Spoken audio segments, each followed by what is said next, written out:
Hello दोस्तों, नमस्कार। स्वागत है आपका मेरे इस चैनल में।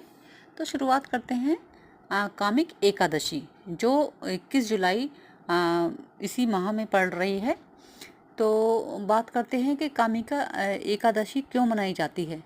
इस दिन सिद्धि और अमृत सिद्धि योग बन रहे हैं। सर्वथा सिद्धि योग और अमृत सिद्धि योग दोनों ही ज्योतिष में शुभ माने जाते हैं। सर्वथा सिद्धि योग में किए गए कार्य सफल होते हैं। कामिका एकादशी केवल धार्मिक कर्मकांड नहीं बल्कि आत्मिक शुद्धि और मानसिक संतुलन प्राप्त करने का माध्यम है। यह व्रत नकारात्मक विचारों से मुक्ति दिलाकर जीवन में रचनात्मक ऊर्जा का संचार करता है। हिंदू पंचांग के अनुसार इस वर्ष यह एकादशी 21 जुलाई को मनाई जा रही है। यह दिन भगवान विष्णु की आराधना एवं पूजन के लिए सर्वश्रेष्ठ माना गया है। कामिका एकादशी व्रत से सभी परेशानियों से छुटकारा मिलने के साथ ही इच्छित फल की प्राप्ति होती है। इस दिन पवित्र तुलसी के पौधे का विशेष महत्व होता है। ऐसी मान्यता है कि इस एकादशी पर तुलसी के दर्शन मात्र से ही सभी पाप धुल जाते हैं और पूजा करने से सभी रोग तथा व्याधियां दूर हो जाती हैं। इस एकादशी पर श्री हरि विष्णु को तुलसी के पत्ते अवश्य अर्पित करें, क्योंकि यह भगवान को रत्न अर्पित करने के समान है।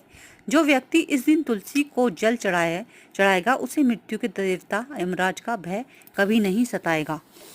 एक कथा के अनुसार पुराणों में कथा कही गई है। इसे कहते हैं कि ब्रह्मा वेवर्त पुराण में कामिका एकादशी के महत्व का वर्णन प्राप्त होता है। वह वर्णित है कि एक बार एक व्यक्ति ने गलती से एक ब्राह्मण की हत्या कर दी और उसे गहरा पश्चाताप हुआ। मुक्ति की कामना से वह एक बुद्धिमान ऋषि के पास गया और उसने पूरी श्रद्धा और विश्वास के साथ कामिका एकादशी का व्रत करने की सलाह दी। उसने पूरी निष्ठा से व्रत रखा, भगवान विष्णु का नाम जपा और तुलसी के पत्ते अर्पित कर पूजा की। इस व्रत से उसके सारे पाप नष्ट हो गए।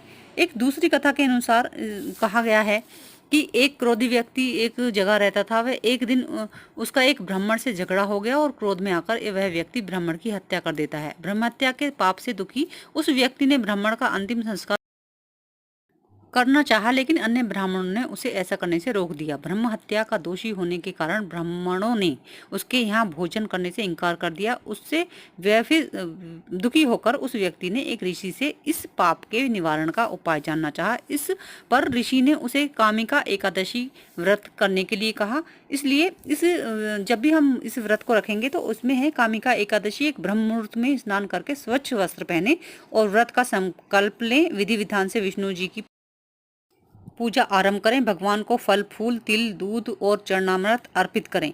पूरे दिन निर्जला रहकर हरि नाम का जप करें और ब्राह्मणों को